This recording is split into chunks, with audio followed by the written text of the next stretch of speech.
All right, here we go. It's the real Kyper and Bourne show in its truest form as we welcome back into our program. Welcome back. The one, the only, Justin Bourne, off a much-needed rest from Sammy and I. Nothing more restful than sharing a bed with an 8-year-old. It's at Disney. At Disney, yeah. No, feeling great. Honestly, it was really, really nice, but glad to be back. Well, terrific timing by you. You let Gord Stella come in here with all the grunt work of nothing going on really, and then you come in with 3.5 days to go to the trade deadline, and you pick up on all the juicy storylines. Trade deadline, baby. I will say this sincerely. I very excited to come back. Like, missed you guys. I know the Leafs played like 3 or 4 times while I was gone. So yeah, let's trade for people. Alongside Sammy McKee, Derek Brandeo, Jake Schultz, I'm Nick Kypreos. This is the Leaf Hour edition of our program. We are live on Sportsnet 590, The Fan, Sportsnet 360, and Sportsnet Plus. All right, Sammy, jump in. Yeah, really happy to have you back, Borny. Also, I should say thanks to, well, you guys for picking up the slack, but thanks to Gord Stella for stepping in. I'm surprised you're not wearing your customary paper bag after spending a week paying for everything in USD. That's fine. I'm sure the dollar with today's news is just going to be great. Going to keep improving. Everyone's portfolio is looking great these days. Yeah. It's a tough time to go away. Everyone's just, things are going great, boys. Really glad we get to come in here and talk about hockey as the world burns, but it's great. Great. So everything's great. When you were at Disney and they said, hey, nice to meet you, where you from? You were like, I got to go. Yeah.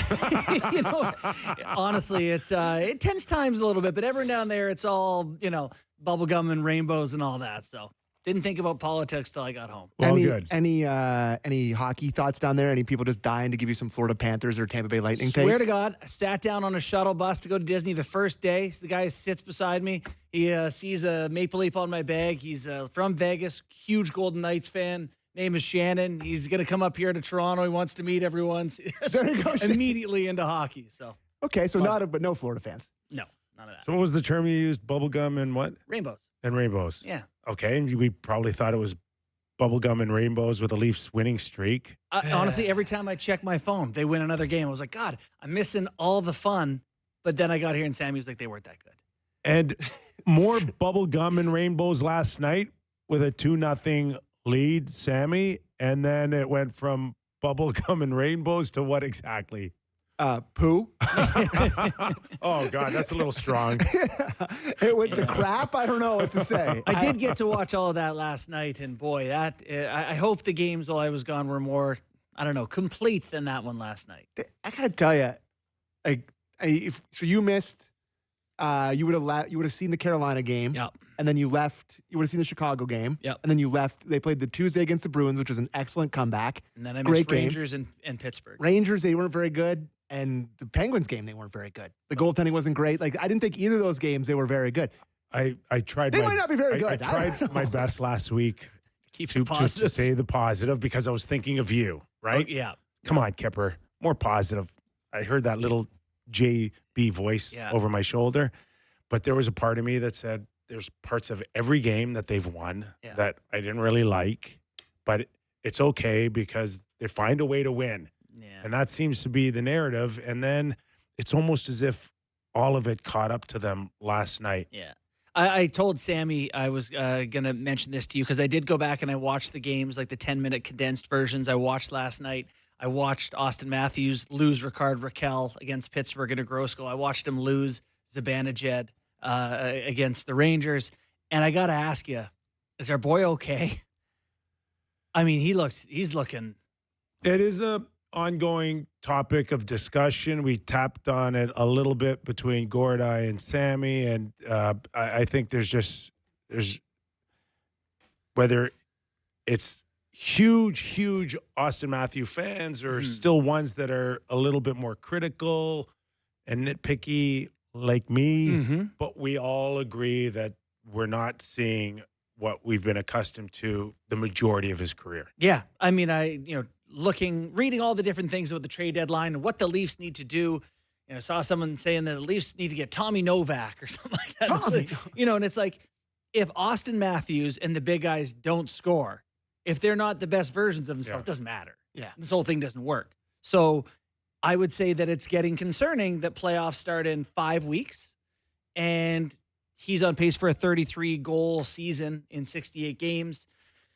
That's like a piece of this that has to come together. He just looks lethargic. That's the perfect word. I'm leaning towards, and we've picked this apart all season long, and there's ample reason to have always suggested or looked at physically, is he okay based on the amount of time that he missed earlier on the season, and that was a legit thing. But right now, I'm really leaning towards what's going on between the ears, and is there a sense of him hitting a brick wall? Is there a little bit of a burnout here? Is he just sick of hockey right now a little bit? And it does happen. Yeah. I'm telling you. Oh, yeah. I've played with guys, really high-end guys, where it's like I've also been a low-end guy. It's not fun to come to the rink right now. No. So is that what we're seeing right now out of him? Yeah, maybe. I kind of forget, like the year he scored 40, we all went away and we're like, his wrist was a little off. We kind of chalked it up to injury, why he didn't look like his. Is that 22, 23? So it was 40, then 69, then whatever this season's going to be. So it was before that. But like, he looks like that to me. And we never really got a solid answer as to why. I understand early in the season, there were some, we think back, he went to Germany, worked on whatever, but he's been playing in the lineup like every game. We saw him in OT for the Americans. He doesn't look like that. He's had moments where he's looked normal, like we know him normal. Right. And I will say the thing that my friends say when we talk about it, it's just like, is he going to bed? Is he getting enough sleep? He looks tired. Like, I don't mean he looks slow out there. I mean, he looks physically tired. He just looks tired. Like him going on the backside of Raquel instead of getting to the front side. The Dallas one instead of 10 seconds into the period, by the way. It wasn't like at the end of his shift. Right. It's like he didn't want to engage. He didn't want to get underneath them. He was just like, I can lift his stick, and that's what happened. Even the forecheck, when he's going in, when he used to go in and fight for a 50-50 puck, in his at his height, it was really like a 70-30 or an 80-20. Now it's a legit 50-50. He was first in forecheck chances by Sportlogic the last couple of years. He hasn't been first last time I checked. I can check recently. No, first in forecheck chances usually, We see it. We see it. And then often he's guessing on which side to go to. And often he's on the wrong side. Well, because he's picking the puck side, not the body side. He's trying to pick pockets and go the other way, which is not something he had been doing. But so, I mean, can I ask that when the stakes got turned up a bit? Sorry, he's sixth in the NHL in forecheck chances, but I mean, that's not first. Yeah. And 6 is still pretty good. We talked about the Four Nations and how you talked about potentially a wall, not coming to the rink. It's not like they're losing, though. So that theory, it's not like they've won. What have they won? They won 5 in a row going in this. But he's not leading. For sure. He's not leading the charge. But you watch him in the Four Nations, and you watch that final game where the stakes are elevated, and it's like it's a meaningful game. It's not February or March 4th against the worst team in the NHL. Yeah. You see him have flashes of looking like the hope that in the playoffs he finds it? That's what I'm thinking. That's all Leaf fans have. 100%. You're right. That's it. Yeah. Is that, and I've seen it, I've lived it, where a teammate, a star player on your team can feel like nothing went right for a regular season, but then there's that fresh start, that feeling like everybody's at zeros and everybody's got a clean slate. And the next thing you know, this guy's got 3 goals in 4 games. Yeah. And all can be forgotten. Then that's the hope. That's all any Leaf fan has left moving forward here. Hope has always worked out great for Leaf fans. It'd be nice if he went on a little bit of a heater here. I'm not sure anybody can really see it coming with how many games left? 20? Yeah. Roughly? Yeah, roughly. Looking at his game log, you go back to Got 10 game point streak, by the way. He does have a 10-game year. But he has, going back to January 25th, he's played 10, 12 games. He's 1 goal. Yeah. That's not Matthews. Like, I know you wanted him to be more of a disher, but you didn't want him to never score. Yeah. I know he scored against the one thing that, again, is pushing me to lean towards it's more of a mental thing than a physical thing is the fact that he played on a back-to-back night last night, 25 minutes. If Craig Berube thinks like there's anything physically wrong with this guy, you don't come back home from an afternoon game in Pittsburgh to play your number one centerman 25 minutes against San Jose. Against one of the worst road teams ever. Yeah. I like the quote in Luke Fox's article when he was talking about their record in February, and he said they're 0 for February. That's what they are. So this is something that I don't necessarily believe, but it's been DM'd to me a lot. It's in my mentions a lot. It's talked about. We had Doug McLean on, I don't know how long ago at the start of the year, with the 100-pound C on the chest. And you're searching for reasons. You're talking about how it being a mental stuff. Like, is there anything to it? Because it keeps getting brought up to me by fans, by people. I get DMs, I get messages about it. Like, it does feel like searching to me. I know, but just because 2 years ago he was the exact same player he is right now. Okay. When he scored 40, but I don't see weight of the C on his shoulders. Okay. He hasn't acted differently. He hasn't. It hasn't. Which appeared. could be taken as a criticism, by the way, if you wanted it to. Yeah. Whatever the case. Yeah. You could see it so many different ways. Yeah. You can also see. I can also tell you that I don't want to see a guy pretending to be something that he's not. That's true too. You don't want him to suddenly try to be Herb Brooks every time he talks in the dressing room. We can see it in so many different ways. Yeah. If I did see a guy trying so many different ways to lead, then I'd be more inclined to say, yes, he's trying something differently to warrant the change, right? But it's not. He's still the same guy. He plays the same way. He's not more vocal in the media. He's not stepping up in post-game comments and saying a lot more meaningful things. He's just the same guy. Yeah. And, let's hope that other gear's there. 6 shots last night, 6 shots the game before. Maybe it's just expectations are so high, but he's not. We know there's more from him, so hopefully he finds it at some point. Last year, Matthews is scoring a hat trick against the worst road team in the history of the league. It certainly felt like. We're at the point last year, right now, where we're talking about the 70-goal pursuit and how, that would have been a one on the ledger where he added 2 or 3. But right? he had 50 and 50 at one point. Against Gorgiev, it's just, he's just not the same. So hopefully, it's just, we know it's in there. Hopefully that flip just switches when April 16th or 17th arrives. Okay, let's get back on track with a few. Right. The Sharks. Kipper Clippers. Okay, let's go to head coach. These are as mad and sad as I've heard Berube all year, just as a heads up. Really? Yeah. So let's play clip 1 and we'll go from there. I thought that turned the puck over a little bit in the third period. One ended up in the back of our net. Just needed to do a better job checking in the third period, I guess. Just not turn the puck over as much as we did. Yeah. I don't want Insightful. My first thought when they blew that lead last night is this is a classic overthink Leaf fan move. But you look back over the season and they've been good against bad teams and they really haven't had those struggles that they had in years past against bad teams. They're going to lose the division by 1 point. So pessimistic. They're going to lose the division by one. They're going to lose the division by 1 point, and we're going to go back. And they blew a 2-0 lead to the San Jose Sharks. Just stay on Berube for a second. I can't. Would you calm down? Just saying. Would you calm down? Sam, they're 7-0 in overtime. They've got all the extra points they can get. Stay on Berube for a second. Okay. Because I've liked Craig.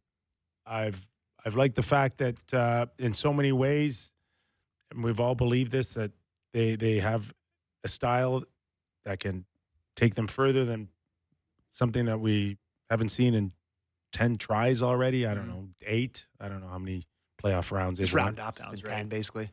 But I don't really like those comments I just heard. Really? Yeah, it's like, I guess. I mean, You'd like you a little more forceful. yes, Yeah. I do. Have we had a game where he's come out and been like, He has not shot the gun. He has not we used talk the gun. about Keefe and bullets. This guy might not have any. I have no knowledge of what is being said behind the scenes. Mhm. But if it's remotely like I just heard, I wish you would come down on him every once in a while a lot harder. Yeah. And say that's a joke. We're playing a bad team at home, Something. 2-goal lead. What are we doing? Something harder than that.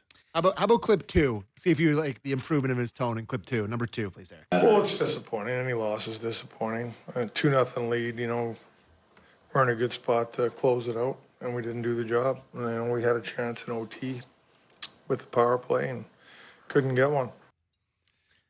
Yeah, that's more what Kip's talking about, right? When you're like, yeah, we should have shot it in the net.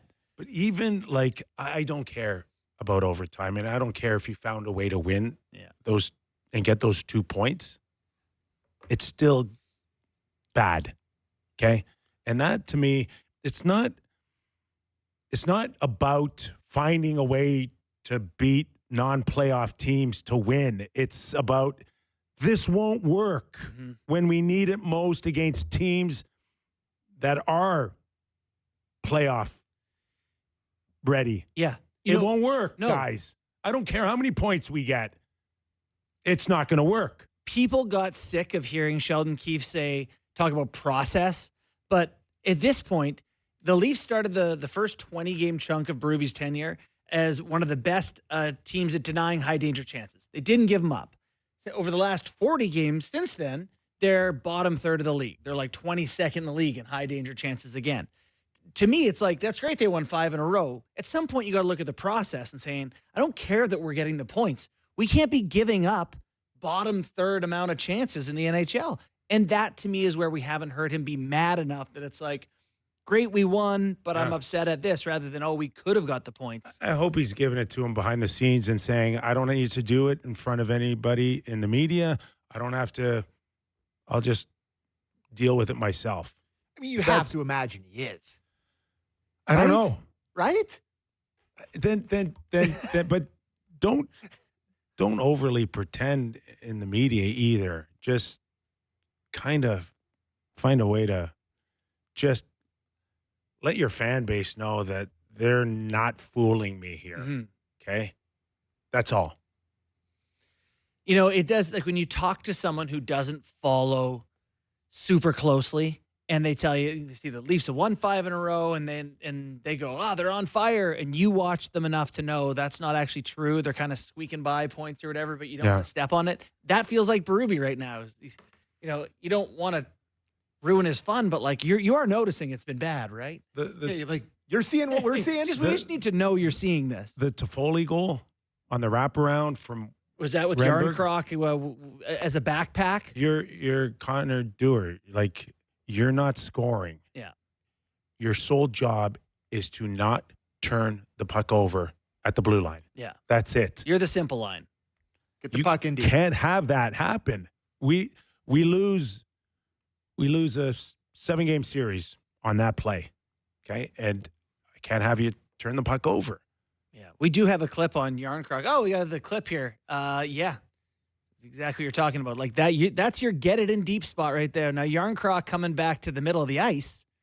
Look for a body. I know he's out of touch, right? He only played 8.5 minutes last night, but ugly. That fourth line can't give up a goal. no. It's okay to let people know that will cost us a 7-game series. That sort of stuff is what we have to clean up. That's the sort of stuff we've seen consistently, but they're finding ways to win off of non-playoff teams. Mm-hmm. But now the Tampa Bays and the Florida Panthers will eat you up for lunch with that. So you're going to Vegas tomorrow night. Then you're in Colorado on Saturday night. Then you have the hockey club on Monday, who's Utah. I guess they're fighting for their playoff. No, they're lives. doing stuff though. They're plucky. Yeah. And then you go to Florida. Yeah. So you They got got to come together real quick home here. for Florida. Maybe they're back home for Florida. I think maybe They've got to come together real quick. And the other thing I did not like about last night. Can I guess? Go. Why is Mitch Marner playing 27 minutes in a Monday night? It's an against extension of that. What the hell is happening? What it is I saw Team A and Team B last night. And that included sucking up almost 2 minutes of every power play. I heard that when I was gone in against Boston, they didn't have those guys on the ice to tie the game up in the final minute.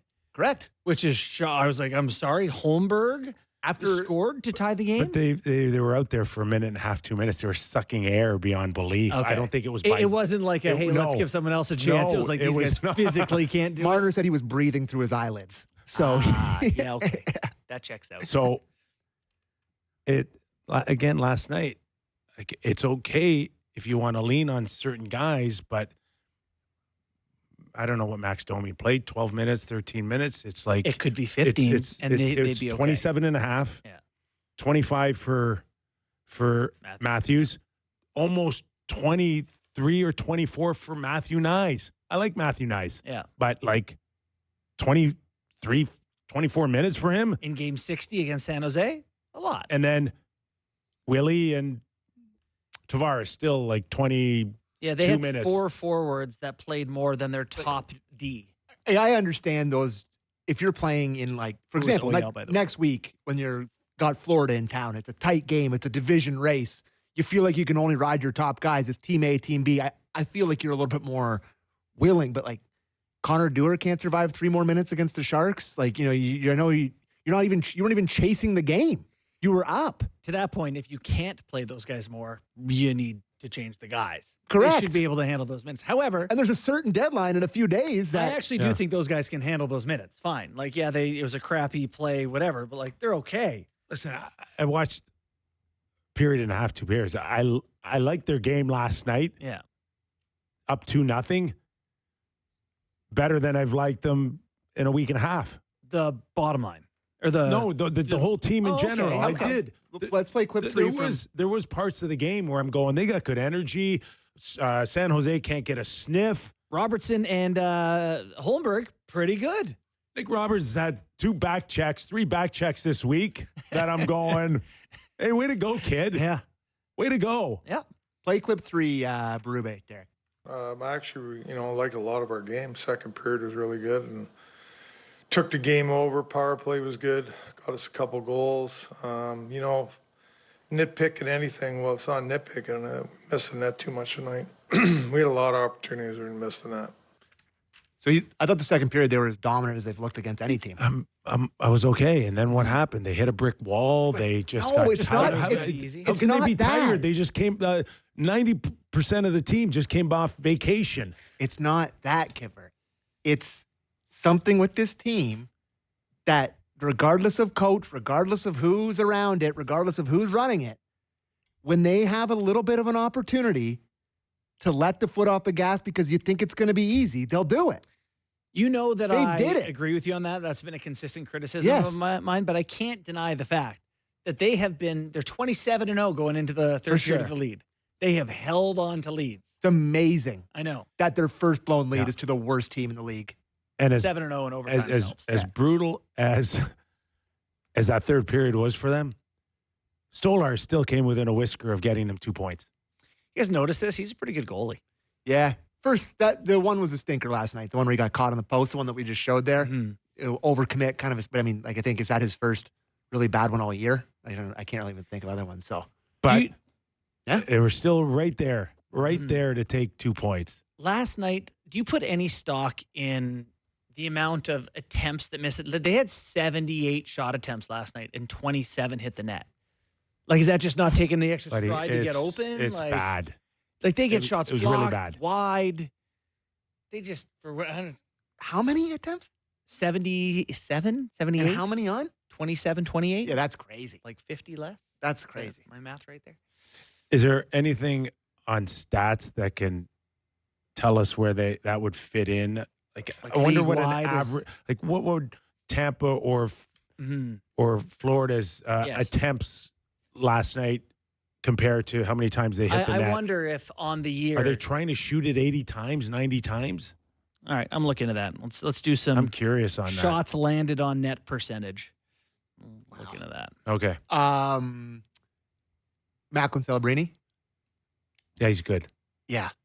Maybe it, as we're entering into best on best time here, he's going to be a player. Yeah. He reminded me a little bit. He does have a bit of the Matthews quick twitch defensive stuff and like along the boards where he can lift sticks and like good reads. And he's like that play he made. He wins pucks like crazy. The play he made on Domi in overtime where he set up Will Smith in front and stole it. He just put his hip into him, lifted the stick, one motion out in front of the net. Like, I'm sure like the slot pass percentage, I'm sure the fancy stuff, like he was just putting pucks in the sweet spot the whole night.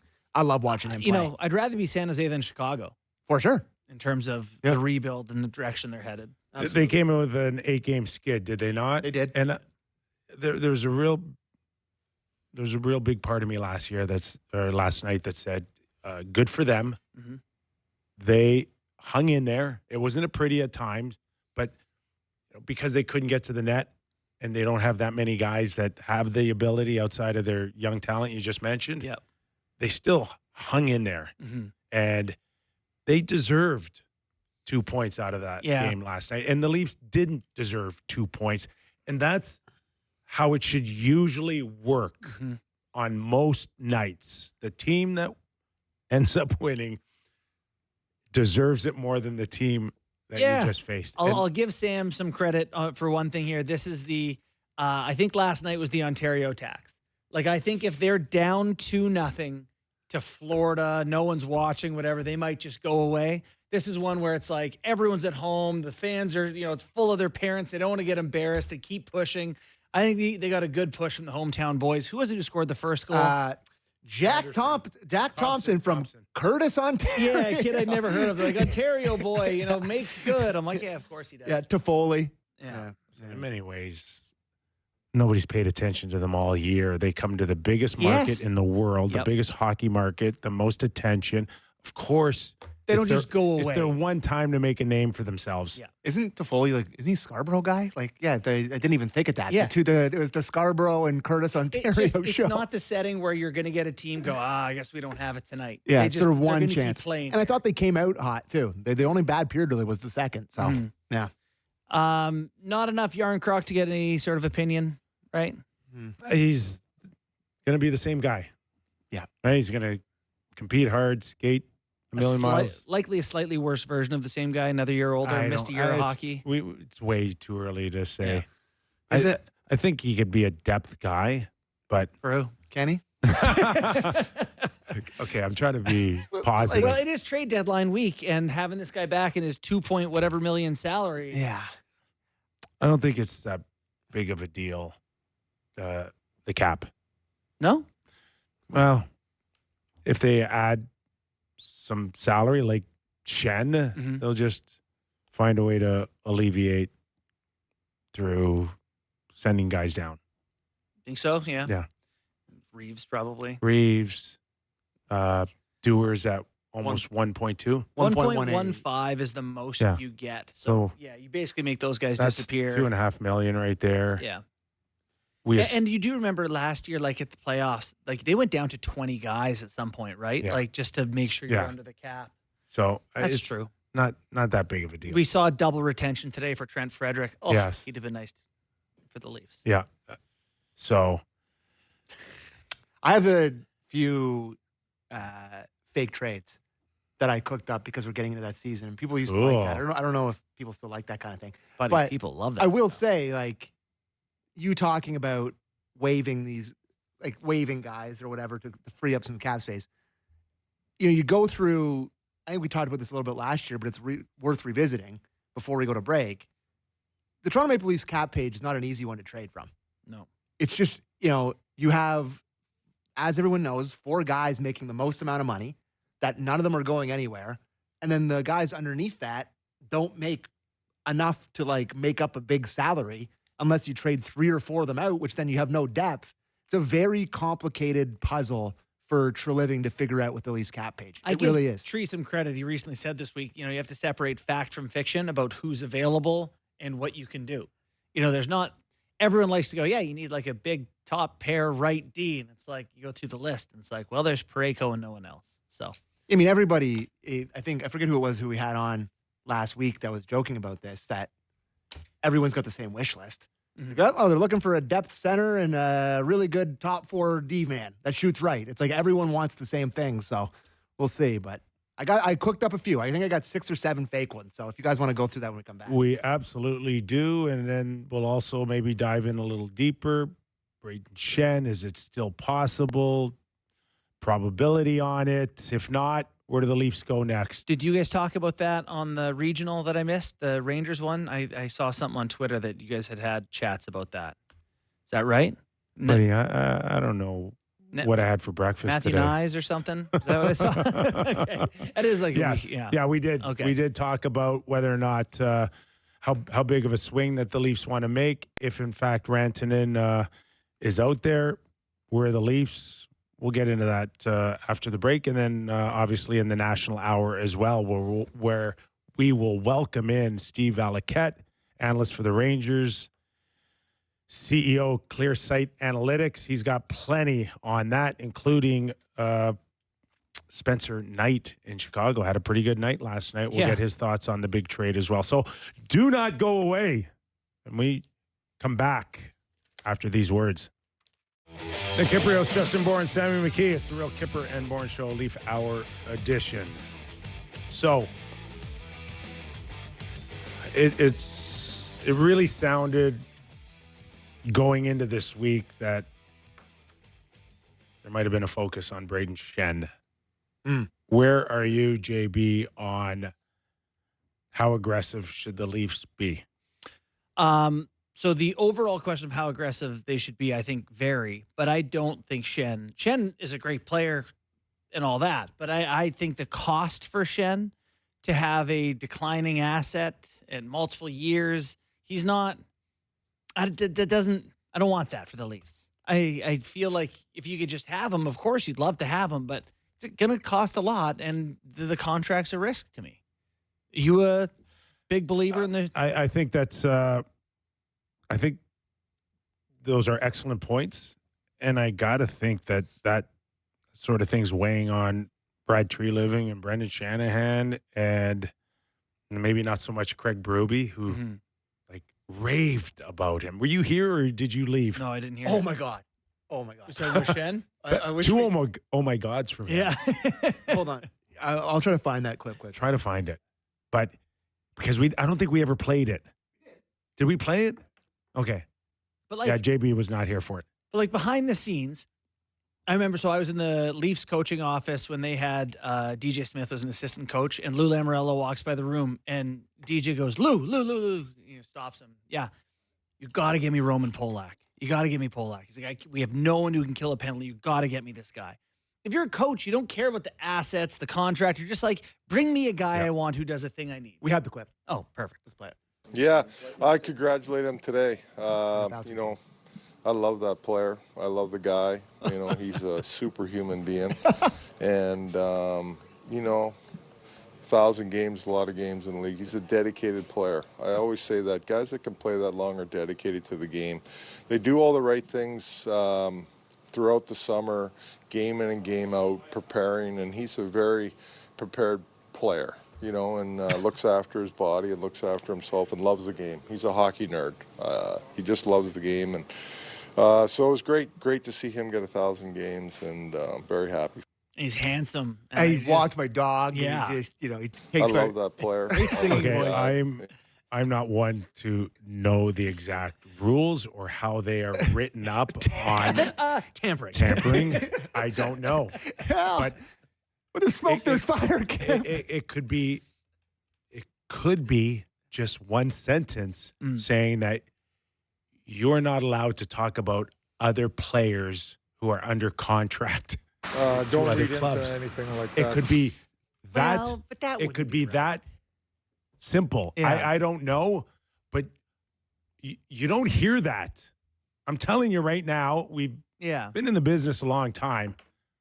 You don't really hear a coach or a general manager talk about another team's player under contract quite like that. Unless it's like McDavid, you know. I love that. I know it's based off of 1,000 games. Yeah. And I think it could hide behind 1,000 games. You're right. That's going to be the we're reflecting on a guy's career. A week before the trade deadline on a player that has been talked about and focused on. Kyper, I love that player. Love that player. I love that player.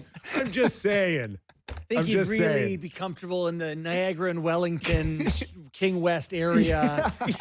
It's just like, I love the guy. This guy says specifics. I've got a big house. He could even live with me if he wants. He do hypothetically be here.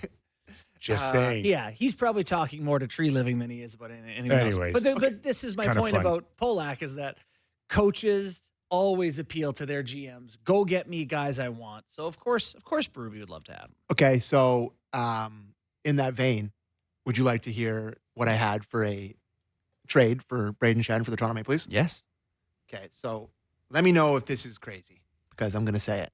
So a lot of these trades involve Max Domi, Kalle Järnkrok, or David Kampf as part of it for contract filler. Okay. So just bear that in mind. But I'll start with Max Domi, Nick Robertson, Easton Cowan, and a second in 2026. Their third this year, which is Colorado's, for Brayden Schenn at 2.25 retained. Ooh, retained. Yeah.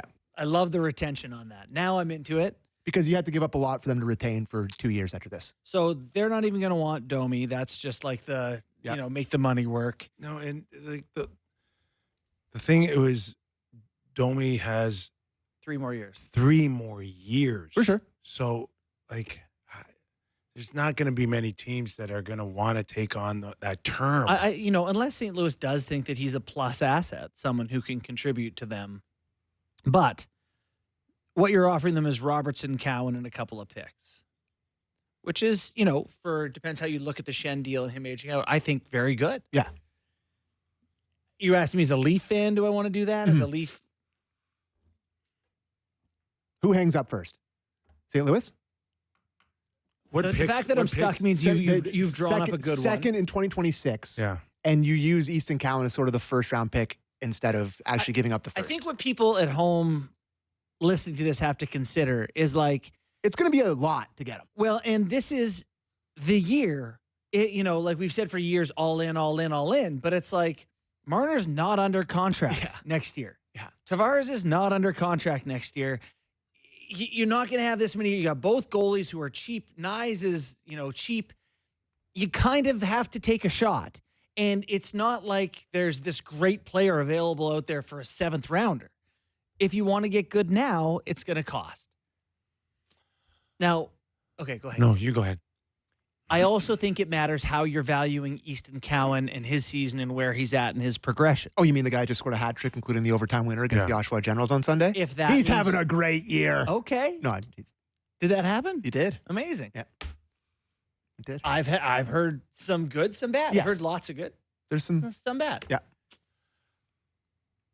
I think it's very expensive for a guy, and I'll go back to what you said a while ago that Schenn will be 34 by the time next season starts, if I'm not mistaken. Oh, jeez, is that right? Yep. 34. That's pretty relevant. Okay. So correct. 6'5" for 3 more years after this. No, 2 more years. We're looking. You're right. Yeah. No, you're wrong. It's 3 more after this. It is? Yeah. Yes. 25, 26, Yes. 27, 27, Yes. 27, 28. Okay. So I thought it was 2. yeah, I know it's a big difference. We are looking through it. I rescind the trade. A Leaf fan's eyes. Let's focus on what St. Louis sees here. Okay. Number one is how many teams are out there now bidding on Schenn? And I'm going to tell you, 5. Not 5. More. Less. Oh, Less. Really? He's not Lawton. He's not Scott people Lawton. don't love that contract at his age. Thank you. You got to be careful that you're not bidding against yourself here.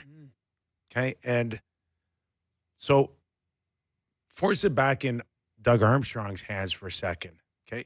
I'll give you maybe this and this, but I'm not giving you this, this, this, and this.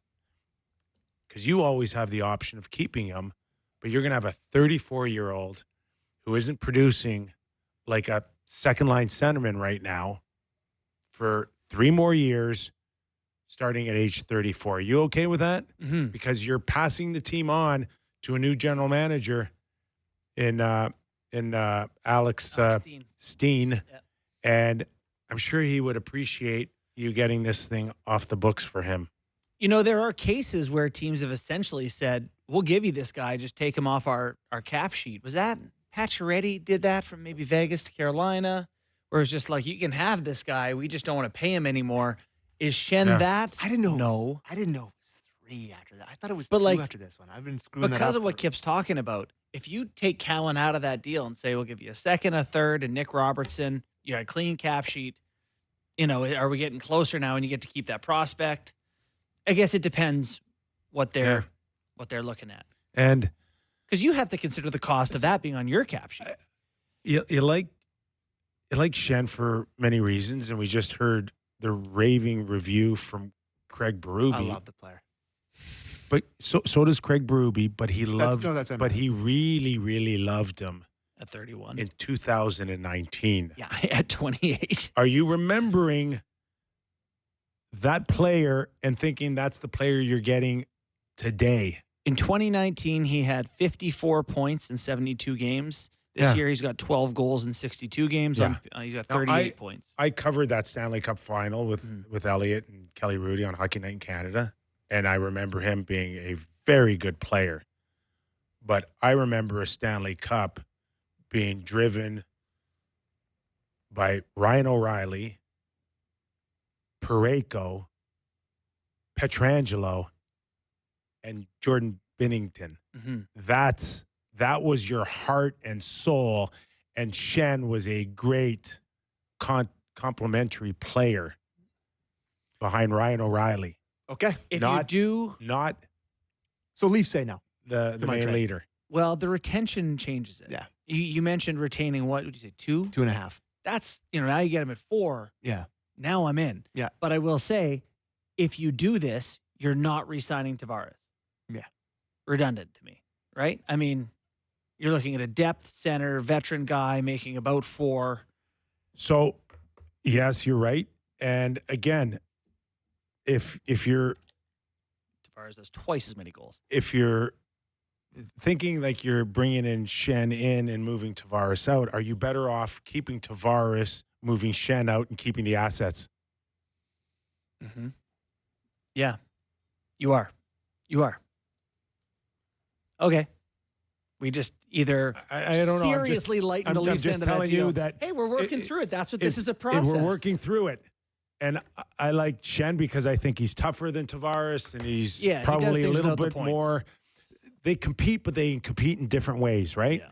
And I think Schenn would compete a little harder against a Florida Panther team than puck possession compete with Tavares against Florida. Tavares wins pucks and faceoffs. Schenn's going to fight Sam Bennett. Can knock somebody over, maybe fight somebody. Yeah. But are you sure you're getting that? Right. Next one? We just really took up a lot of your time. Sorry. Yeah, that's okay. Yeah. Listen, that was kind of the point here. What do I got here? That one seems Give us the guy steep. that Kip and I both want. Who's that? Risto. Okay. Calle Yarncroc is part of this as some salary. David Kampf as well for salary. Easton Cowan, Chadwick, who was one of their captain in the WHL, one of the prospects. A first in 2026, a third in 2027 for Are you Lawton. getting Lindros in his prime? A lot for Lawton and Rasmus Ristolainen. 4.5 retained from 8.1 combined. Lawton and Risto Yeah. with retention? Yeah. No. Okay. Who are you saying no? The Flyers? No, the Leafs. Okay. It's just too good. much. It's just too much. Lawton is a 10, 15 goal scorer. There's 8 teams bidding. Mm-hmm. Like you're going to get him for cheap, and you add in a right shot a D-man that's, good player. I don't know. Listen, it's a lot, but these deadline deals are always a lot. You're right. Yeah. The thing I really, I mentioned Ristolainen. I think he's a good fit for the Leafs. He is a lot of his underlying stuff in his mid-20s have come around, and he's actually become I've always felt that really long D take a while to sort it out. Chara, Zadorov, it takes some time. And now I like the player. $5.1 million is cheap. I think he has 2 more years after this. Got to think it'd retain a little. That would be like getting McCabe. McCabe 2.0. Yeah. And he's had a 40-point season. I think in the past week and a half, there's been an awakening on that blue line with no Chris Tanev. Yeah. And I didn't like it last night, especially. Certainly haven't liked it in a week and a half without him there. Yeah. You can't have 2 or 3 of Benoit, Timmins, Myers. It's too many hold your breath guys. I think he'd be a very welcome addition. What about this one to help the back end? Yarncroc, Benoit, and a 3rd rounder this year to San Jose for Mario Ferraro. That kid competed real hard and looked like he wanted to be a Leaf last night. Is that your Do you like that trade? I'm okay. Yeah, I didn't mind the kid. He's got a lot of spunk. But like, times. I'm just basically taking out Simone Benoit and sticking him into those minutes and subtracting Kelly Yarncroc's money and giving him a 3rd round pick. I think he might go for more than that. But yeah, I think I would do that. Yep. I would do that. Ferraro, though, okay. I think is, he's definitely better than the bottom end of what the Leafs have. That's what I'm getting at. Maybe even up into a second. He had some fire last night. I liked him. Yeah, and I like that generally. Someone who's not afraid of a little bit of attention like that. The other guy from Chicago, it's harder because they've already retained. Yeah, I like Connor Murphy is the point I was going to make. They've retained 3, and you said that's the max you can have. They had their 3 retention slots. Their 3 retention slots are all used, so they can't hold on to any more money. I do like Donato and Murphy combination out of there somehow. Donato's in the UFA after this year. I think he makes $2 million. I'd like him. You like Donato? Oh yeah, really? I do. So he's not that big, is he? No, but I mean, but he's had a good year and he competes and he's got some nice hands. Yeah. And I don't know. Well, he only makes $2 million. He's 28, which I really like. UFA. 6 foot 190. Yeah. So I mean, you'd have what are you giving up? 22 goals, 45 assists. I had a tough time with that one because of the retention situation where, that's a lot of money. I think that's 6. What is it I had here? Quickly, I think it was 6.4 coming on the books for the Murphy Leafs, and Donato. You'd have to have another team retain money. You'd trade them to. But I don't think that one would cost you as much as like getting. I don't know. Maybe it would. What's Murphy make? 4.4 this year and next. This year and no, next. you just use the Marlies there. You don't really need to. You think you could fit him in? Yeah, I think you could fit him in. He's purely defensive, but he's top 40 in hits, big body, a straight right-hand shot alongside Morgan Riley, the type of guy that's worked with him. Lyubushkin plus, like a good Lyubushkin. Yeah. Beside Riley, that'd work for me. So there you go. I mean, I have a bunch more, but we don't really have time. Yeah. It is. I had one for Brock Nelson. Okay. But I mean, they're gonna have to retain a bit of money on him. He's owed 6. You could do something with one of the top picks and one of the Leafs top picks, like a Cowan or whatever. But let me I will ask you say, something. it is so hard to do what you're doing. It's really hard. It is so hard. Is Lou gonna help the Leafs? No. Well, hey, is Lou out of his mind? The Islanders stink. They are I love you Islanders. They need to move on.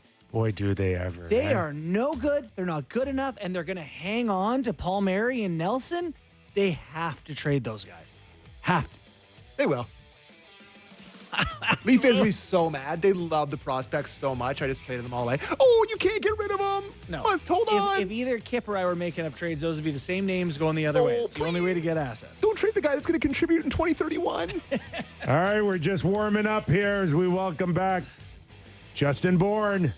We go national next with Steve Valiquette. We'll continue these conversations. Also talk on the big goalie trade that saw Spencer Knight go to Chicago and get his first win. That is next with Steve Valiquette. Don't go away.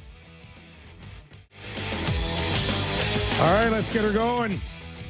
National Hour starts right now. We are live on Sportsnet 650 in Vancouver and Sportsnet 960 in Calgary. This hour of Real Kyper and Bourne is brought to you by Bet365. Nick Kypreos, Sammy McKee, Derek Brandale, Jake Schultz, and welcoming back into the fold, our very own Justin Bourne. Good to be back. Very excited. This is the second most exciting time of the NHL calendar. So you good? You're caught up? Or am I better off asking you if you would give up Minnie and Mickey for Goofy? Buddy, I would trade those first two away in a heartbeat. No value. Hearing bad things about Mickey off the ice. Oh, yeah. Bad things not a about good guy in Mickey. the No, room. Minnie, she talks too much. I will say, though, the whole thing was really, it's roller coasters and donuts and all the swimming. Fireworks. Fireworks. I saw fireworks. Yeah, it was really cool. But I did miss hockey, and I'm tired. So I'm happy to be back. In a couple of minutes. Yes. There you go. And we'll reunite with Steve Valiquette coming up in a few minutes. Analyst for the New York Rangers on MSG, ClearSight Analytics. Pretty convincing win by the New York Rangers. Yeah. And who sent the tweet that said JT Miller's got like 14 points in 11 games? Since the trade. Yeah. And Pettersson has 8 shots on goal in roughly the same amount of games. And that sound you just heard is all of our Vancouver listeners screaming at But you they on know. the radio. They know. I will say. Oh, they know. They can't stop talking about When it. you guys brought that up to me, I went through his game log. Uh-huh. And since the return of, after the Four Nations break, he doesn't have a game with 2 shots on goal. Oof. And in his last 5 games, he has a total of 2 shots and 1 point. Jesus. It's really not going great. So Miller wasn't the problem for Pete. Now, I don't care. I took him off my trade board. You did. I did. I'm I did. curious about that. No one wants a guy who can't score for 12 and a half. A number of Sorry, reasons. 11.6. I really felt that when they moved JT Miller, there was a sense of commitment that we are going to work with him. We picked him. Right? We essentially picked him. Yes, we picked him. Can't pick him and then unpick him in a week and a half, 2 weeks. Has anyone...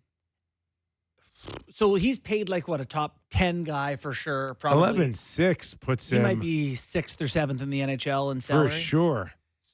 He did have some comments today. He faced the media. Okay. And he was pretty forthcoming.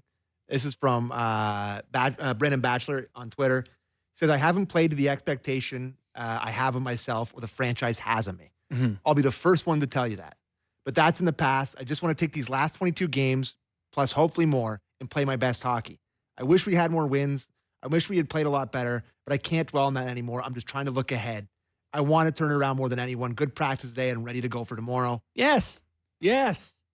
Yes. That is not a quote where he says, I'm sick of talking to the media. And he says, I got to be better. I'm going to work. One more of those, and they'll bury him out there.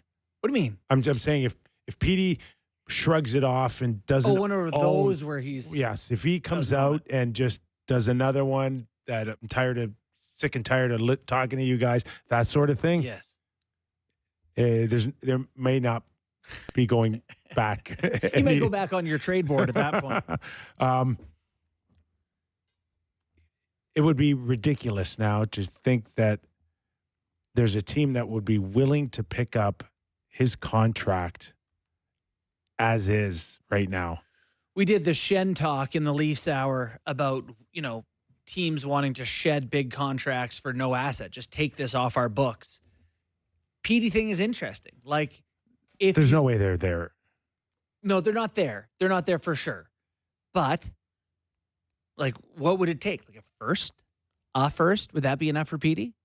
It's a big ticket for a guy who's got 35 points in 55 games or whatever it is. You gotta give him credit for saying that stuff. You do have to give him credit. Because and I want him to figure it out because he is a fun player to watch. That's the opposite of what his tact has been to this point this season. For him to come out and say that, you hope that kind of wakes him up and resets him. I saw like a highlight clip. Somebody tweeted it out of him in the bubble. It's just like, it's a different Hitting, human. reverse hits, just like slap bar shots. down, like flying through people. You're like, what happened?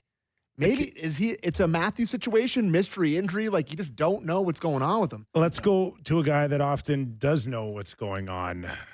Let's go to Steve Valiquette in New York, who has witnessed every single 14 points in 11 games by JT Miller for the New York Rangers.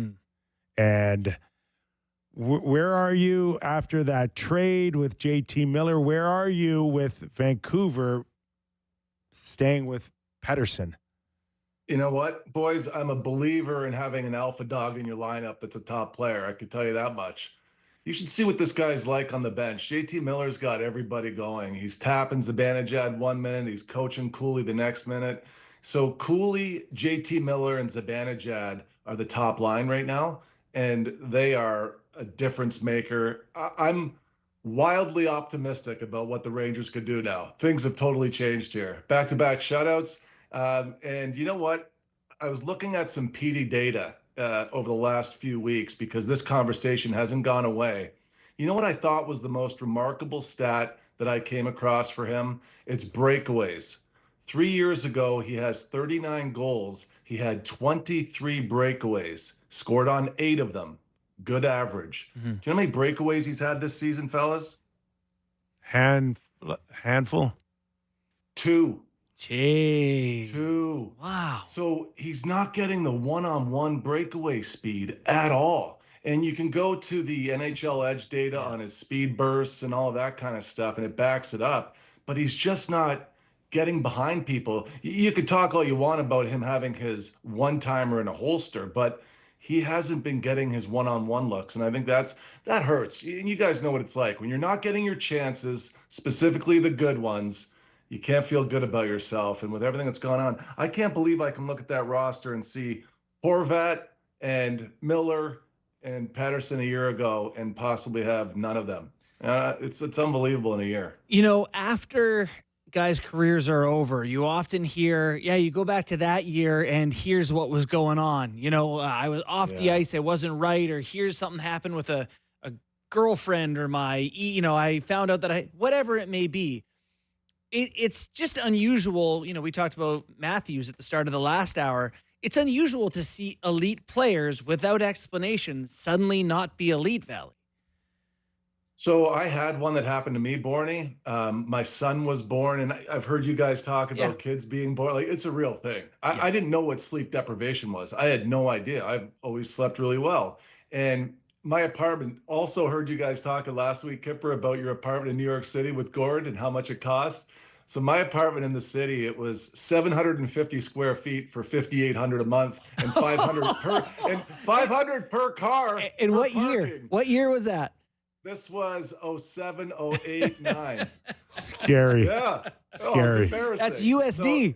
So, yeah. That was right on the West Side Highway. Yogs was right down below me. Chris Drury was so it was a great setup. Oh, yeah. Oh, it better be. Square feet. Like, what are we talking about? Yeah. So the crib that I have for my son, that's just born that summer, it doesn't fit through the doorway of what I thought we were going to do, because it's a one-room, apartment. I thought I was going to be able to take the crib out. He'd sleep in the great room. My wife and I would have the king. I'd sleep well. Well, the crib doesn't fit, and he was born premature a month. So we had a 10-day where he was in the NICU. So I'm sensitive as it is. And every time he rolls over, I'm checking on him to see if he's still breathing. And the human side of it just killed me. I remember driving to practice and saying to myself, I just got to get through today. I just got to battle through today, and I'll get some sleep tonight. And that went on for 2 months. Right. And then I started taking Ambien, and then that was dangerous. I took Ambien once for a pregame nap, just to try and get down for nap. Wow. It got that bad for me. Yeah. So when I hear certain things that I don't know enough about, because I'm older now, I don't judge as quickly. Maybe Petey and Matthews secretly have kids at home? Is that what you're telling us? No. It could be anything. I know. Be anything. I'm kidding. Absolutely. I know. I hear you, man. It's wild, though. The likelihood of Pettersson now being traded at any point with his full salary, do you have any data on like the odds or how much they would have to kind of retain, or is he still in the wheelhouse where he could have an off year and come back and still be the 100-point guy that they're paying for? You know what, Kipper? Like, I don't have the answer for you that way. I don't get into the weeds of the contracts too often. In fact, Lou Lamoriello once in a meeting when I spoke up on this, Stevie, stay in your lane. I was like, okay, got it, Lou, got it. You know? So the data that I use is typically about, in a better way, rehabbing the player. And I'm going to segue this to the Spencer Knight story, okay? Because I think the organizations of the future are going to see when certain things are happening with their players that they can correct and rehabilitate within, so they can take their depressed assets, Petey right now, or Spencer Knight at this time last year, and then elevate them into being able to be big trade pieces. Because the day that Spencer Knight leaves the team last year, right? He leaves the team because he's having an episode, and he leaves the team. He actually was sent down to Charlotte, left his bag in the hallway, and kind of went missing for 2 weeks, was the story I heard. And okay, so maybe that day Florida says to themselves, let's get this guy together, let's get him right, let's rehabilitate him, we're going to support him, NHL Player Assistance Program, all of the above. Yes, yes, yes. But most of all, let's help him get back on the ice on the business side, which they did. They've got Leo Luongo, they've got Roberto Luongo, Francois Allaire, Rob Tallis. They have one of those really big goalie departments. And they've got such depth there that they were able to rehabilitate the athlete, get him back to being near his prime. And over the last month, he has the best expected save percentage in the NHL. He has the best save percentage on all scoring chances when you remove the noise in adjusted save percentage. So when you take an athlete from being depressed the way he was and then being able to bring him back to where he is, check out some of these numbers. Like I was going wild on this today, and I watched a bunch of his games, and as well as last night's game against what was that, Chicago and LA, right? So breakaways. This season, 12 breakaways faced, 1 goal against. East to west, 15 scoring chances, 1 goal against. I'm looking at this in terms of, what the fit is for Chicago. Well, okay, you could be getting a franchise goalie right here, right now. Mm-hmm. And this is all based off of a trade that you're happy with if you're Florida, and you're very happy with and pleased with if you're Chicago. Maybe Florida thought they weren't going to have a Stanley Cup winning goalie there because they weren't sure about him getting over his OCD and all these things. But I've been on the ice with him in the summertime. He's from the area, and he is a specimen of an athlete. He's got the tree trunk legs. He can do anything athletically. He's enormous. Even going back to when he was 14 years old, I'll never forget this, when I was hearing locally about how good this goalie was. And it was Mike Richter that finally put me over the edge, Kipper. He called me up. He said, look, this kid's 14. He's at the training center tonight skating with a bunch of other studs. He was there with Al Samuelson's kid, who was really good. He was there with Zegras. They had the skating group. Anyhow, I get out on the ice.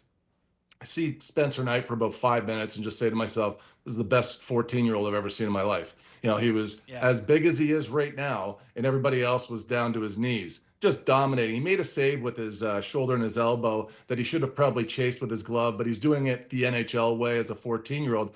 So I'll never forget it. I skate up to him on the bench, right? Grab some water for a second. And I said, hey, really good job where you got your glove, positioned downward, so you used your chicken wing on that save. Took a drink of his water. He looked at me and he said, I've already got a goalie coach. Come on. I was like, hey man, I got don't sweat.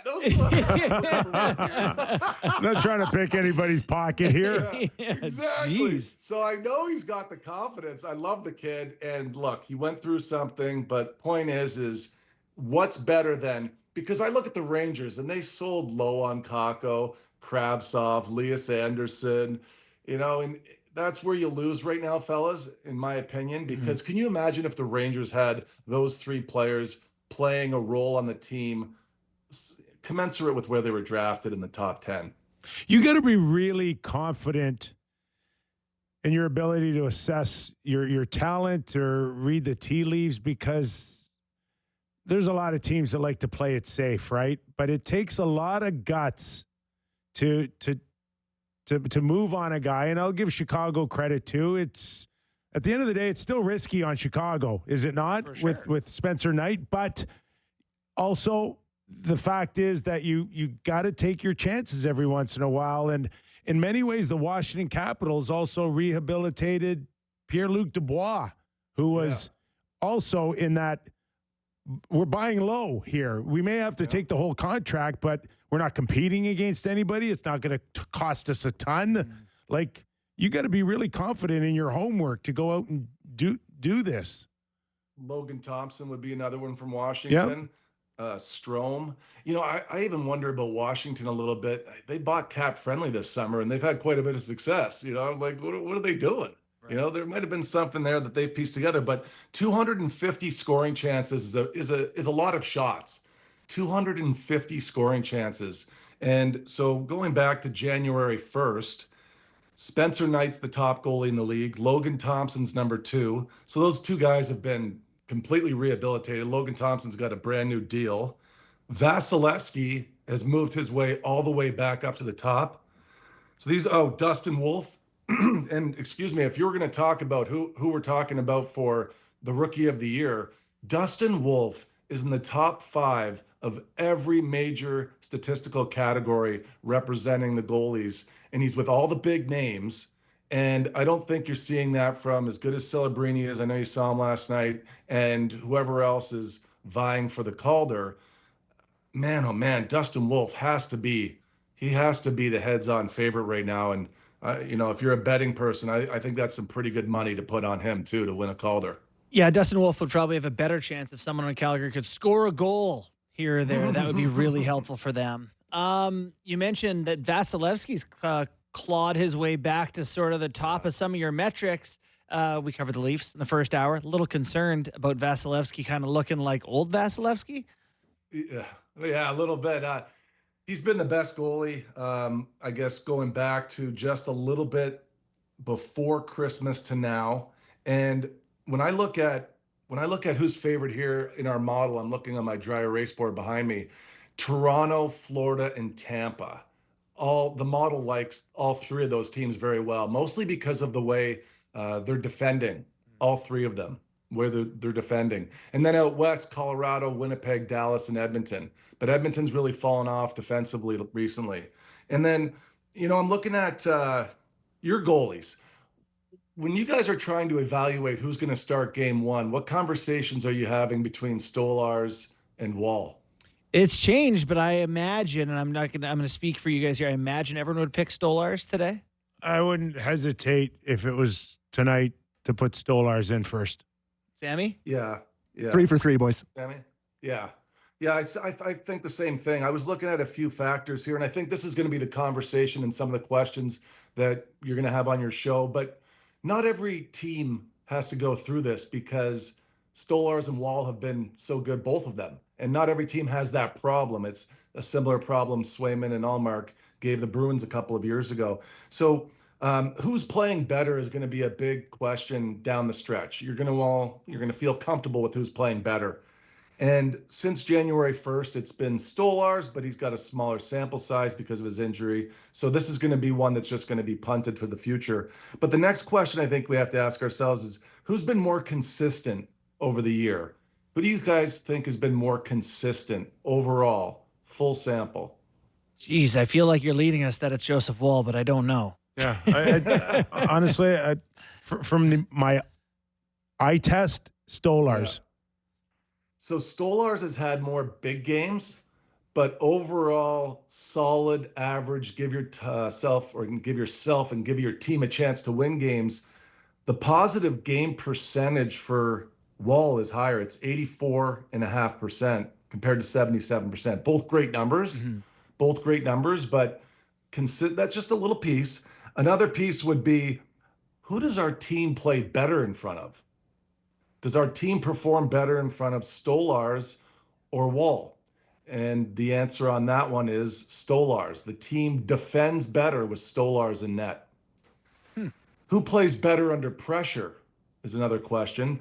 And pressure can be 2 ways for me. It can be, you can identify it at least analytically to, get you to the video to watch. Who has the better save percentage when the score is tied we are up by a goal or we are down by a goal. And there's a big difference here. This might surprise you. Stolarz is 12 goals better than league average. Woll is 4 goals better than league average.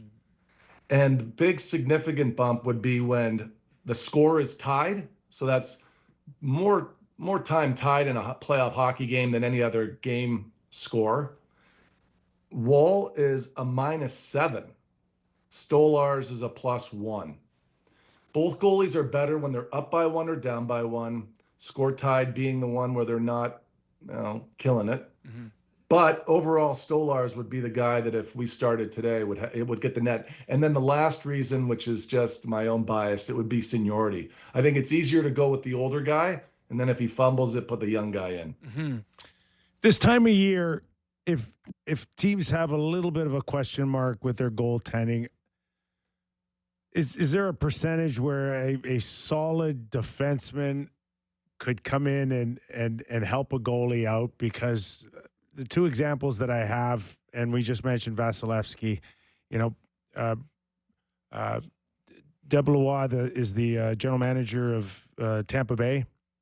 Brisebois, sorry. Yeah. And he thinks that Ryan McDonough's playing as well today at age 35 than he has at any point during his tenure in Tampa Bay. He's been that good. Coincidence that it falls into Vasilevsky now playing great hockey. You mentioned Woll or Stolarz. Coincidence that the goaltending got a lot better in Toronto with Chris Tanev. How far is the team away from just getting that one defender to help out a goaltender? I think it's everything, Kyper. The teams that I had named off earlier, they're all just strong defensively and specifically in 3 areas. And this is where I see good news for the Leafs. Comparing the Leafs last year to this season, big improvements.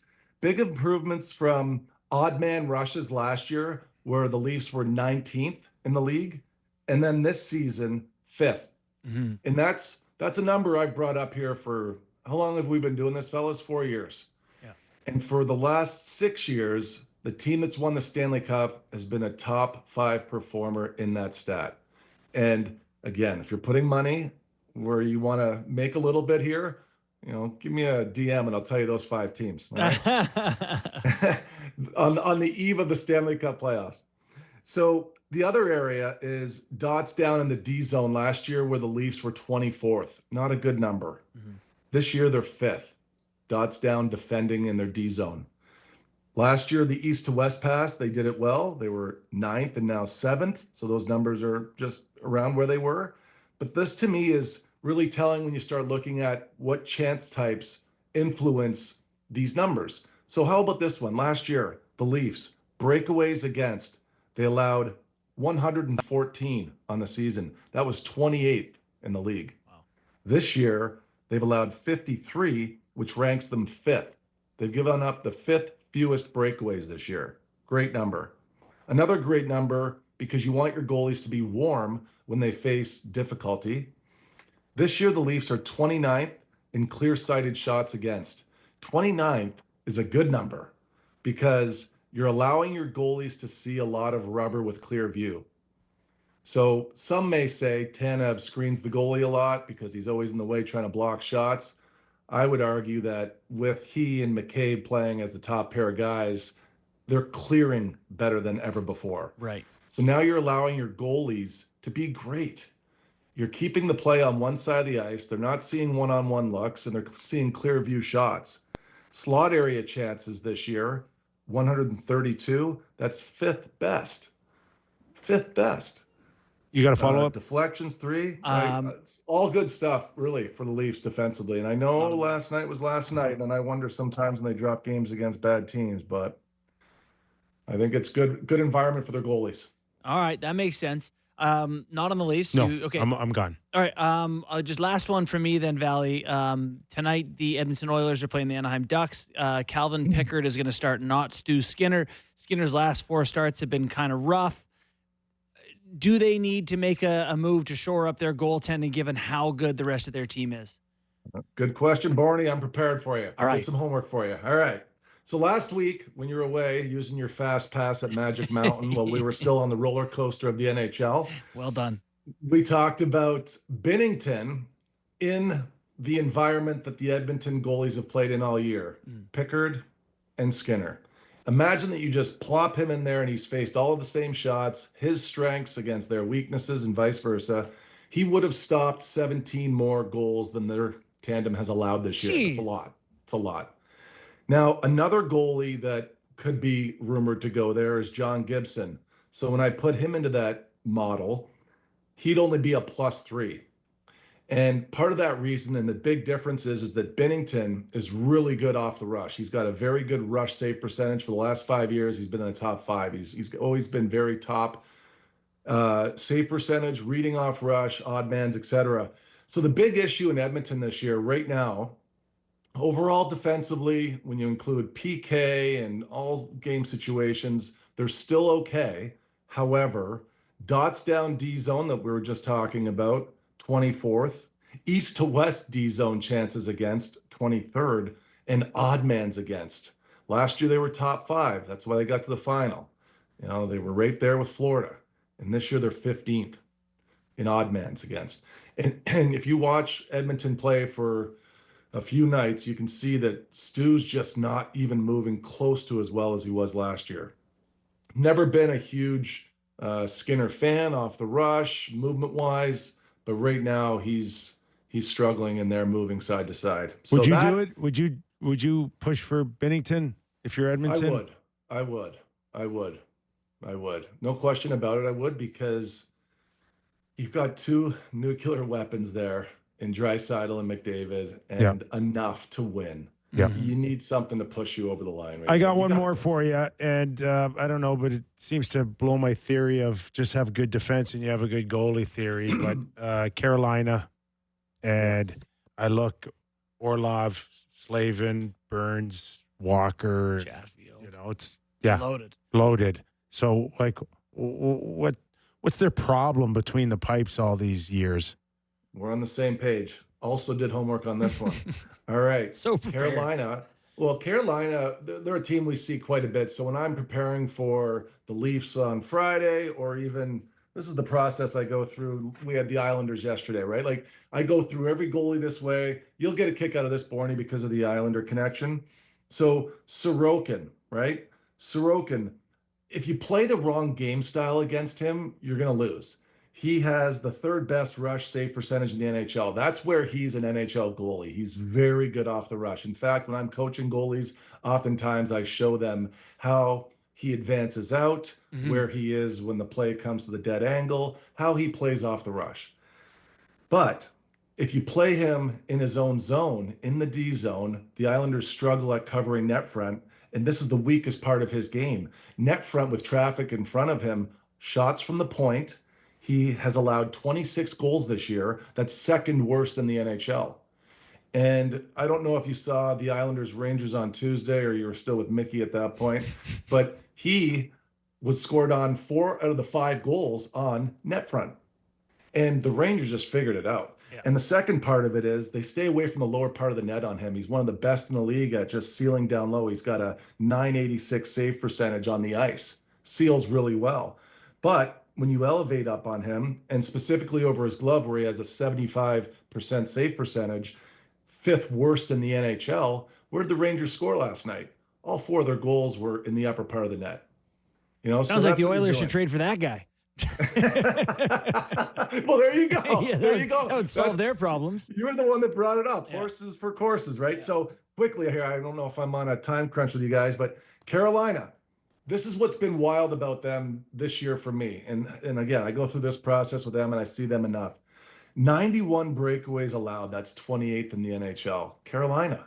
They were never that team before. They were responsible defensively. They weren't taking chances. This year they're blowing the zone, and I wonder if sometimes the star players that it's always a challenge to get those guys to check, if they're just like, screw it, hasn't worked Rod's way, we're just going to go for it. Like, I feel like they're blowing the zone more than ever. 100 rebounds allowed. That's 27th in the NHL.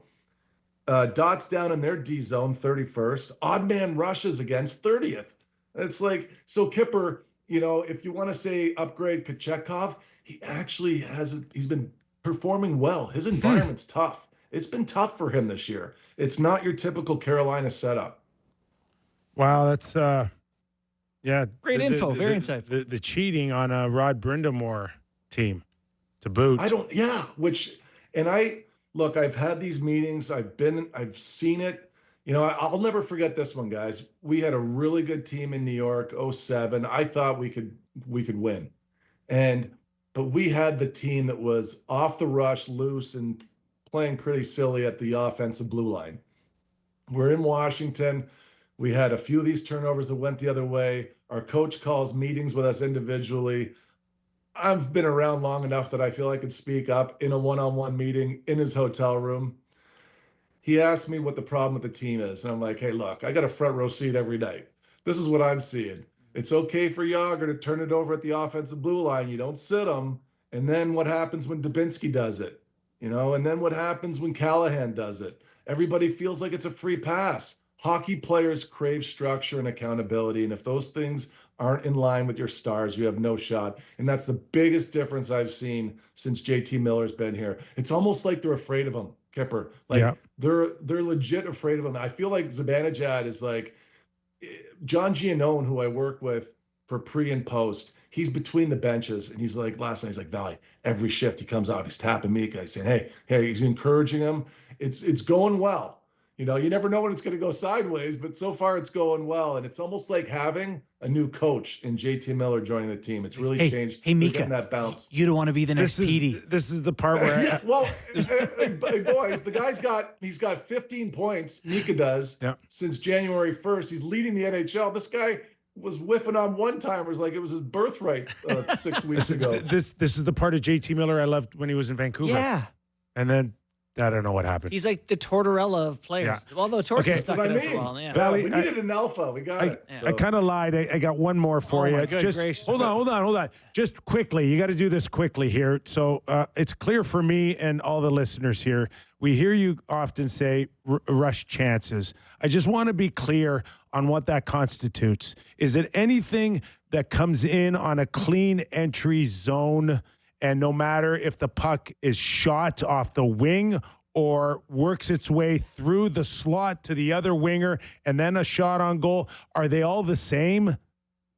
Great question. So any odd man rush would most frequently give you the high danger scoring chance, the good one. Even when a puck carrier steps into the middle of the ice and he's a shooter on a 2-on-1, those go in more than 20% of the time, which is why I qualify it as high danger. So when I'm looking at stats that are relevant, I will remove the ones that are perimeter shots or a 2-on-2 entry that doesn't have any value if they're shooting for a forecheck. But if any of the rush chances, whether they're odd man or even, result in a scoring chance that is either high danger or mid danger. So a guy can cross the blue line, pull up, hit a driving guy to the wide, and that's a rush chance. Okay. Think of it as the continuation of the entry. Yes, the continuation of an entry. If it gets stopped to a scoring chance, it's unsettled in the scoring, then it becomes OZP. Great stuff, man. Really appreciate your time as always on Thursday. It's an education. It's Tuesday. What did I say, Thursday? Yeah. Well, just, buddy, just let him do the that's educating. 6 concussions. I can say whatever I want. Okay, we got to wait. Bye-bye. Thanks, Valley. See you, Appreciate Valley. your time, pal. All right, boys. All right. So long. Sorry, Sammy. I got rushed. I got my days of the week wrong. I'm sorry. I don't know who has a longer goodbye, Mac or Valley. Valley's got so much info, though. I feel like you could do that for another segment. We could just carry on. I mean, the Can't allow Leaf it. stuff, Carolina stuff. Mac would get jealous. That's good. We should go to break, then we'll do game time and stuff on the other side. All right, you heard him, and may have a Rantanen update maybe. Oh, too. my good. All right, don't go away. More Real Kyper and Bourne after the break. Welcome back to the program. Nick Kypreos, Justin Bourne, Sammy McKee. All right, we get into a little NHL news and notes. As a reminder, this hour of Real Kyper and Bourne brought to you by Bet365. How to trade as well? Oh, game time. I got to do game time. Yeah. How can I forget game time? It's okay, buddy. It's game time presented by Bet365. Visit the app, latest odds, and find out why it's never ordinary at Bet365. Must be 19 plus. Carry only. Please play responsibly. Lots of action on the ice tonight. One game I was looking at, I saw some clips from Sidney Crosby being asked about playing with McKinnon at the Four Nations and if he'd like to continue to do that in Colorado because they're playing there tonight. He said, there's lots of speculation out there, and I believe the Pens PR guy weighed in and said, they'll play together again at the Olympics. So there's some fun going into that. So in that vein, I'm going to do a little same game parlay tonight. Give me a Nathan McKinnon point, a Sidney Crosby point, and the Colorado Avalanche money line pays plus 145. So a little bit of the Nova Scotia connection and the Colorado Avalanche to win a game that they probably should. Sid, can you get traded ever? No, never. Just let him finish. I'll answer the question. Just answer the question. The Edmonton Oilers home for the Anaheim Ducks. We're going to talk about the Oilers as they just made a big trade today. The Anaheim Ducks are plus 280 underdogs in that game. The Edmonton Oilers minus 360. And like you said, Calvin Picker getting the start ahead of Stu Skinner. And the last one that I will bring up, the Tampa Bay Lightning hosting the red-hot Columbus Blue Jackets, two of the better teams in the league for the last couple weeks. The Tampa Bay Lightning's big faves on home ice, minus 150 on the second half of a back-to-back coming off a loss last night to the Florida Panthers. Give me the Columbus Blue Jackets tonight as a plus 125 underdog in Tampa. Okay. And that was game time. Thing. Presented by Bet365. Visit the app for latest odds and find out why it's ever ordinary at Bet365. Must be 19 plus. Ontario only. Please play responsibly. Blue Jackets, the most surprised I've ever been by a team through 60 games. I think it's fantastic. It's amazing. It is so cool. I have a quick thing. Jersey talk. I know you hate it. I watched a bit of that outdoor game, which was a great scene. Yeah. And I thought, why are those not the Columbus Blue Jackets full-time jerseys?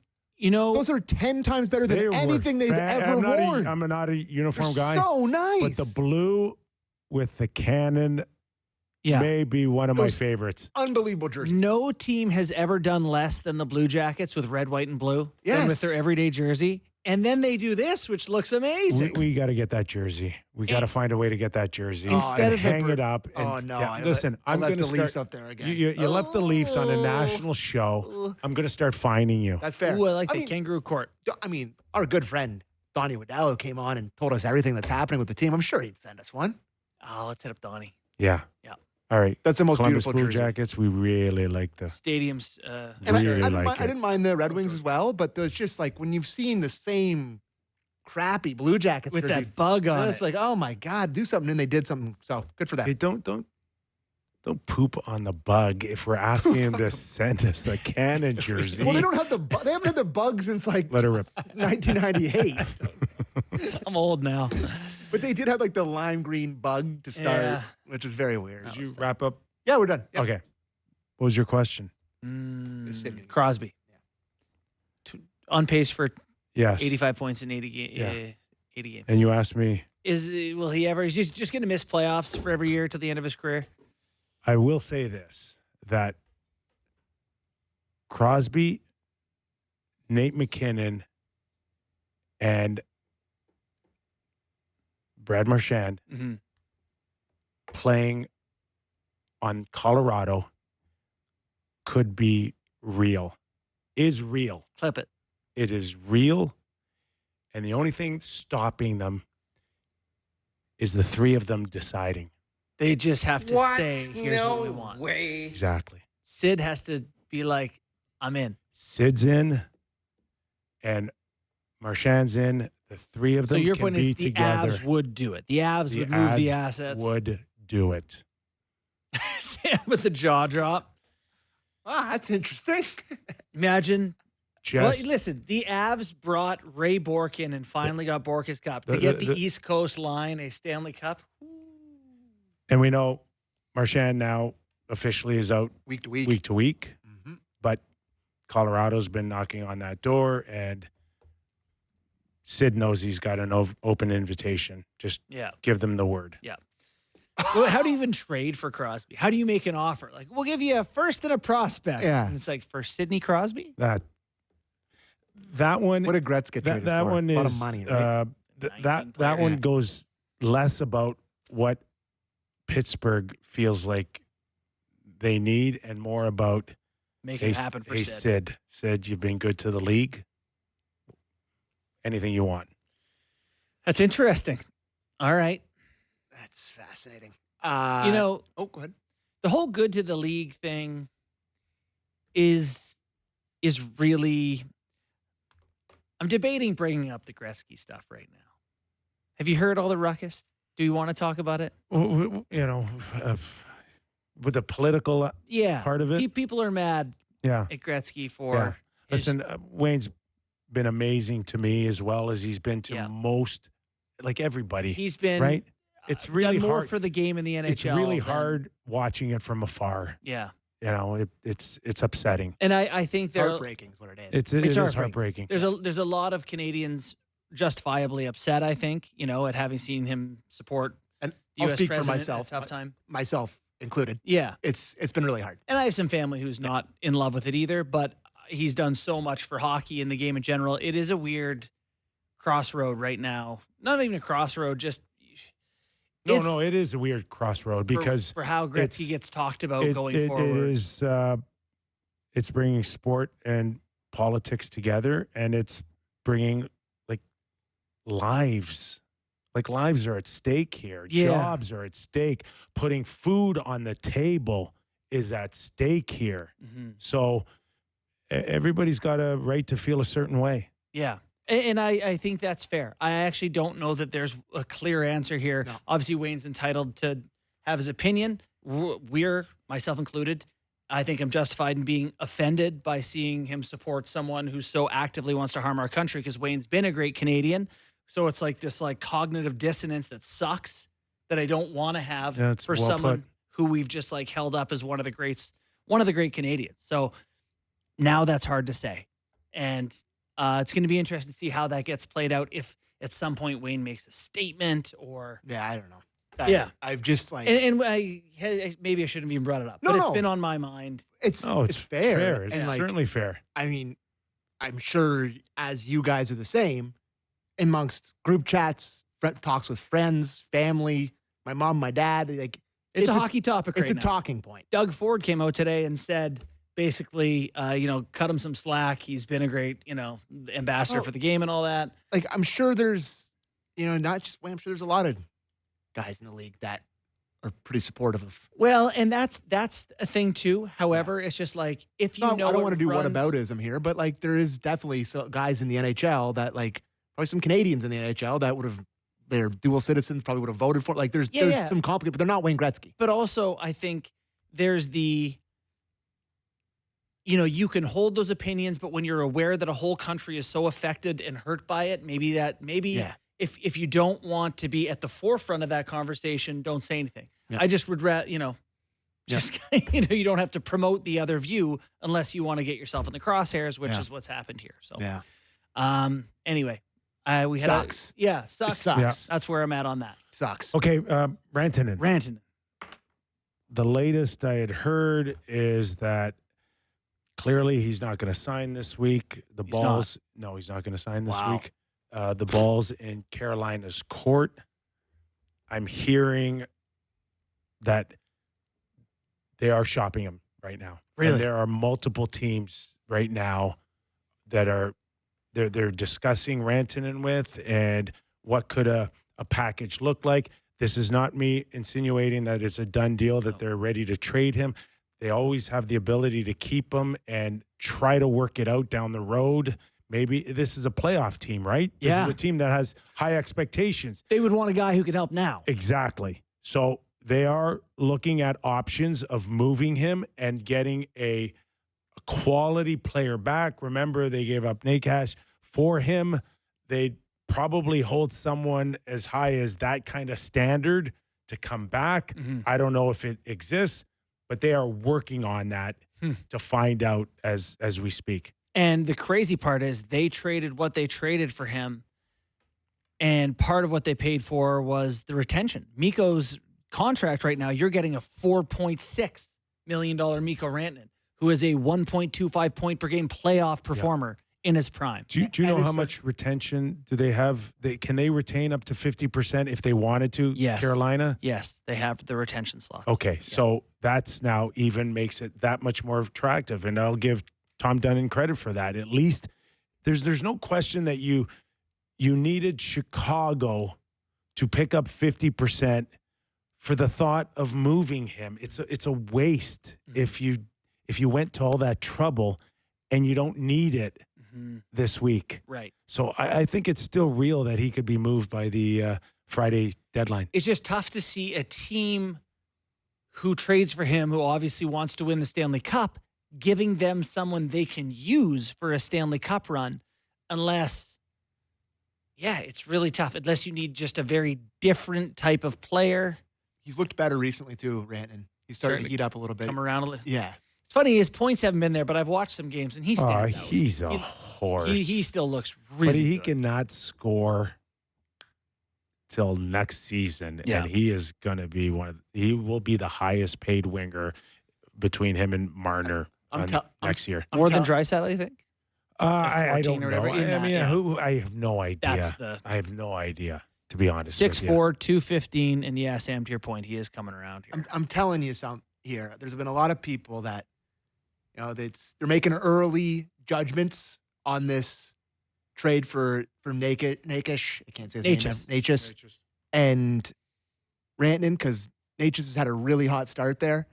I'm just telling you, when the calendar flips to playoff time, who would you rather have? You look at those playoff stats, and I understand he's played with Nathan McKinnon. I understand all that. Like, he had 105 points in 80-something playoff games. Like, Natchez, God, can't say it. He has not been a playoff performer at all. He's actually been the opposite of that. So we'll see what happens. Maybe playing there is a different case, but just be careful making the sweeping generalizations about that trade like a week or two after it's been made here. Yeah. I think the story is yet to be written. Can Colorado trade for him back right now? Oh, my God, imagine. I actually don't think you can do that. Yes, you can. You can trade a guy, have them retain, and then get him back? Oh, no, you're retaining. It's your money. No. You're missing something. They didn't trade him to Carolina. Traded him to Chicago. Yes. They did. You're right. And then he's been traded. And they traded him without retaining. Yeah. Right? Right. So that's... Yeah, you're right. So Chicago did the retaining, where Chicago traded it without retention. That's right. So they could trade him back to Colorado. Yes. Oh, my God. Yes. With Carolina retaining. For Natchez. Yes. For Natchez. No, for somebody else. For End up with Natchez again and some of Rantanen's money? It just happened. Yeah. That's a strange one, isn't it? Yeah, it's possible. Holy, but there's no rule. There's no the rules. way I understand it. But like, you can trade a guy back to where he came from, like within a certain. They didn't trade him. Oh yeah, right. That's the whole point. He went to whole Chicago, point. right? Yeah. That would be fascinating. Holy smokes! Usually, the same year, you cannot trade a guy back from the team that you came from. Yeah. But this is Chicago. Yeah. Oh, tough my to God. imagine the player they would. I don't know. What do you like on Colorado's lineup? Keep an eye on that. They're making a lot of moves. They just made that big move with the Middlestat? No, they got Lindgren and they made that trade with the. I hear they're sniffing on something else too. Who? Colorado. Oh is. Yeah. Yeah, you just said it was Sid and Marchand. No. He just said they would. I know. That could happen in the summer. Yeah. That could happen in the summer. For sure. Not now.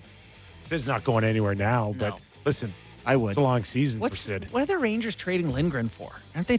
They're pretty good. He's just, I don't know. He's just beat up all the time. Yeah, okay. Just think he can't stay healthy, and they got to pay him. He needs a new contract, too. Right. All right, we should. All right. Fantastic to have you back, buddy. Yeah, great to be back. Our thanks to Steve Valiquette. As always, on a Tuesday, we're so happy our Justin Bourne is back. You're back. Everybody's back. We're back tomorrow.